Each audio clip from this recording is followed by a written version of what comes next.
কুমারখালীতে পবিত্র মাহে রমজান উপলক্ষে আলোচনা সভা ও ইফতার মাহফিল অনুষ্ঠিত হয়েছে।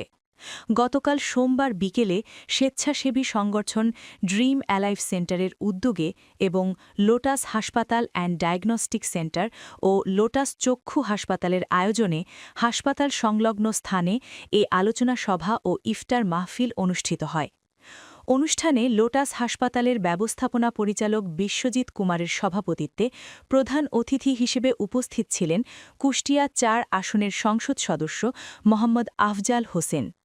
বিশেষ অতিথি হিসেবে উপস্থিত ছিলেন কুমারখালী উপজেলা যুবদলের আহ্বায়ক অ্যাডভোকেট জাকারিয়া আনসার মিলন এবং কুমারখালী প্রেস ক্লাবের সভাপতি ও মাই টিভি প্রতিনিধি লিপু খন্দকার। অন্যান্যদের মধ্যে কুমারখালী প্রেস ক্লাবের সাংগঠনিক সম্পাদক তানভীর লিটন, কোষাধ্যক্ষ ও ২১শে টিভির জেলা প্রতিনিধি মাহমুদ আলাল, দপ্তর সম্পাদক মাসুদ রানা, ড্রিম অ্যালাইভ সেন্টারের সভাপতি নাইমুজ্জামান নাইম, স্বপ্নপূরণ ফাউন্ডেশনের সভাপতি আব্দুর রহমান, সাধারণ সম্পাদক ইসরাইল, কুমারখালী থানার উপ পুলিশ পরিদর্শক সোহাগ শিকদার, উপ পুলিশ পরিদর্শক প্রকাশ, কুমারখালী পল্লী চিকিৎসক অ্যাসোসিয়েশনের সভাপতি কামাল, লোটাস হাসপাতালের চিকিৎসক ডাক্তার সুজন মাহমুদ, হাসপাতাল রোড বাজার সমিতির সভাপতি মোহাম্মদ আয়ুব আলী সহ অনেকে উপস্থিত ছিলেন। আলোচনা সভা শেষে দেশ ও জাতির মঙ্গল কামনা করে দোয়া ও মোনাজাত করা হয়।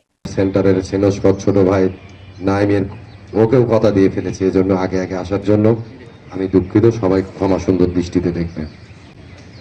সম্মানিত ড্রিম অ্যালাইভ সেন্টারের নেতৃবৃন্দ এবং আজকে যে ইফতারি মাহফিলের আয়োজন করেছেন আমাদের অত্যন্ত স্নেহস্পদ কাছের ছোট ভাই লোটাস হাসপাতাল অ্যান্ড ডায়াগনস্টিক সেন্টার এবং লোটাস চক্ষু হাসপাতাল, তাদের এই মহতী উদ্যোগ আমি অত্যন্ত আনন্দিত এবং অভিভূত।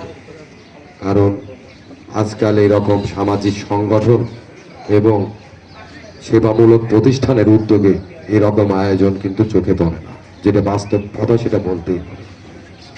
এই প্রতিষ্ঠান দুইটা আয়োজনে লোটাস অ্যালাইভ সেন্টারের উদ্যোগে যে আয়োজন করেছে ইফতারি মাহফিল, সমাজের যারা সুবিধা বঞ্চিত মানুষ আছে তাদের সহ এবং সমাজে যারা মানুষের জন্য কিছু করতে চায়, এটাই তারই একটা পরিষ্কার।